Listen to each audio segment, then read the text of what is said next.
Revista Espírita. Terceiro ano, 1860. Jornal de Estudos Psicológicos. Publicada sob a direção de Allan Kardec.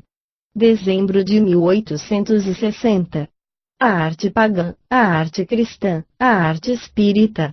Na seção da Sociedade, do dia 23 de novembro, o espírito de Alfred de Musset, tendo se manifestado espontaneamente, encontrar-se ao detalhe adiante, página 386, a pergunta seguinte lhe foi dirigida.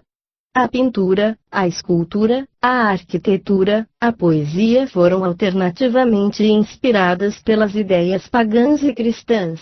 Quereis nos dizer se, depois da arte pagã e da arte cristã, haverá, um dia, a arte espírita? Ó Espírito respondeu.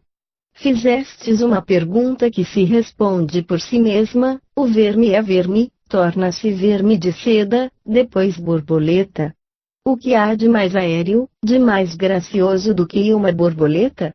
Pois bem, a arte pagã é o verme, a arte cristã é o envoltório, a arte espírita será a borboleta. Quanto mais se aprofunda no sentido dessa graciosa comparação, mais se lhe admite a justeza. À primeira vista, poder-se-ia supor, ao espírito, a intenção de rebaixar a arte cristã, colando a arte espírita no coroamento do edifício, mas não é nada disso, e basta meditar esta poética figura para apanhar-lhe a justeza. Com efeito, o espiritismo se apoia essencialmente sobre o cristianismo, não vem substituí-lo, completa-o e veste-o com uma roupa brilhante.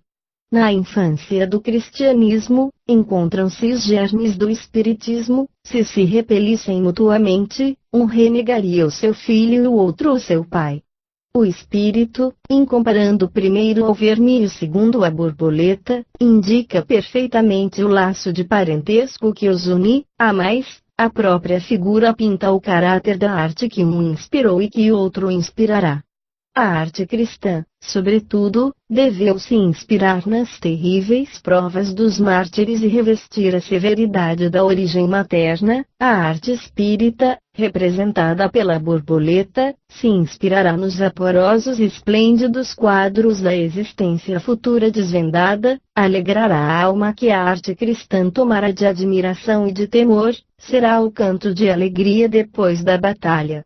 O espiritismo se reconhece todo inteiro na teogonia pagã, e a mitologia não é outra coisa senão um quadro da vida espírita poetizada pela alegoria.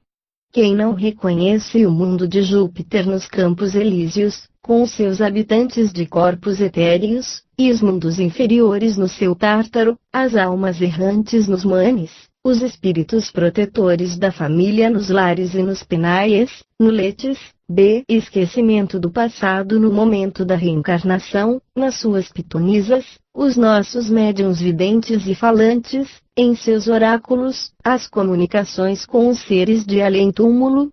A arte, necessariamente, deveu-se inspirar nessa fonte tão fecunda para a imaginação, mas para se elevar até o sublime do sentimento, falta-lhe o sentimento por excelência, a caridade cristã.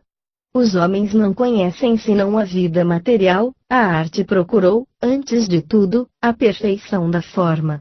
A beleza corpórea era então a primeira de todas as qualidades. A arte se interessou em reproduzi-la, em idealizá-la, mas só ao cristianismo estava dado fazer ressaltar a beleza da alma sob a beleza da forma. Também, a arte cristã, tomando a forma na arte pagã, acrescentou-lhe a expressão de um sentimento desconhecido dos antigos. Mas, como dissemos, a arte cristã deveu-se ressentir da austeridade de sua origem, e se inspirar nos sofrimentos dos primeiros adeptos. As perseguições impeliram a vida de isolamento e de reclusão, e a ideia do inferno a vida ascética. É por isso que a sua pintura e escultura, em suas 3/4 partes, sobressaem pelo quadro das torturas físicas e morais. A arquitetura nela reveste um caráter grandioso e sublime.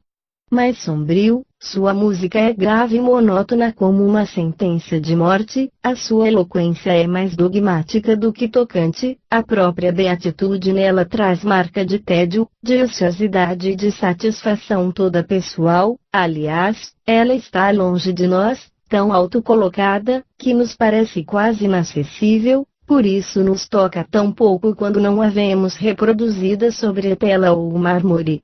O Espiritismo nos mostra o futuro sob uma luz mais à nossa altura, a felicidade está mais perto de nós, está ao nosso alcance, nos seres mesmo que nos cercam e com os quais podemos entrar em comunicação, a morada dos eleitos não é mais isolada, há solidariedade constante entre o céu e a terra, a beatitude não está mais numa contemplação perpétua, que não seria senão uma eterna e inútil ociosidade, ela está numa constante atividade para o bem. Sob o próprio olhar de Deus, está, não na quietude de um contentamento pessoal, mas no amor mútuo de todas as criaturas chegadas à perfeição. O mal não está mais relegado às fornalhas ardentes, o inferno está no próprio coração do culpado que encontra, em si mesmo, o seu próprio castigo, mas Deus, em sua bondade infinita, deixando-lhe o caminho do arrependimento, ao mesmo tempo, deixa-lhe a esperança, essa sublime consolação do infeliz. Que fontes fecundas de inspiração para a arte!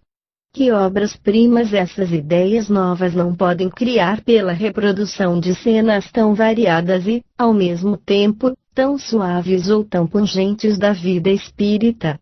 Quantos assuntos, ao mesmo tempo, poéticos e palpitantes de interesse nesse comércio incessante dos mortais com os seres de além-túmulo, na presença, junto a nós, dos seres que nos são queridos.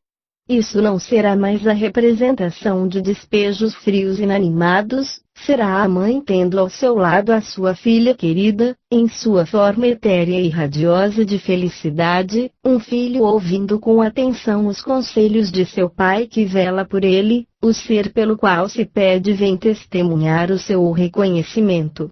E, numa outra ordem de ideias, o espírito do mal soprando o veneno das paixões, o mal fugindo da visão de sua vítima que lhe perdoa, o isolamento do perverso no meio da multidão que o repele, a perturbação do espírito no momento do despertar, a sua surpresa diante da visão de seu corpo do qual se espanta por estar separado, o espírito do defunto no meio dos seus ávidos herdeiros e amigos hipócritas, e tantos outros assuntos tanto mais capazes de impressionar quanto tocam mais de perto a vida real.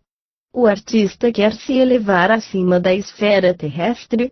Ele encontrará assuntos não menos interessantes nesses mundos felizes que os espíritos se comprazem em descrever, verdadeiros édens de onde o mal está banido, e nesses mundos ínfimos, verdadeiros infernos, onde todas as paixões reinam soberanas.